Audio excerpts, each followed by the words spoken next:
Several years ago, I found a book that, after flipping through its pages for just a few moments, I knew I had to have. It was Paul Johnson's A Book of One's Own, Developing Literacy Through Making Books, an old Heinemann publication, 1998.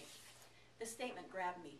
To make a book of one's own is to have found an enrichment of life and a furthering of one's identity. Then, a few years later, after Kathy Wilson taught me a couple of forms of bookmaking, I knew that that statement was exactly true for me. Every handmade book I've ever seen and admired, every book I've made myself, and every thoughtful book I've watched another person make is just sort of screamed to me, this is an enrichment of life. This expresses who I am. So now, just about every related literacy course I teach, I have a session where we make books. Unfortunately, sometimes it's not until the end of the class. But on that last day of class, when they hold the book in their hands, I realize that I'm finding out something new about this person that I didn't know before.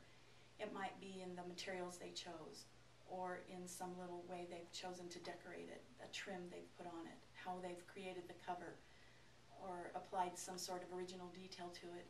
I see that it's a reflection of who they are. Some of my favorite implementations of bookmaking have been when they've chosen to make a book for a final project, maybe in the words of a historical figure they've studied, a journal or a diary in that person's words, or the main character of a book that they've read. I've really seen how the book that they've composed and revised and illustrated and published into a handmade book truly is giving a parent or a child or someone else a gift of themselves, an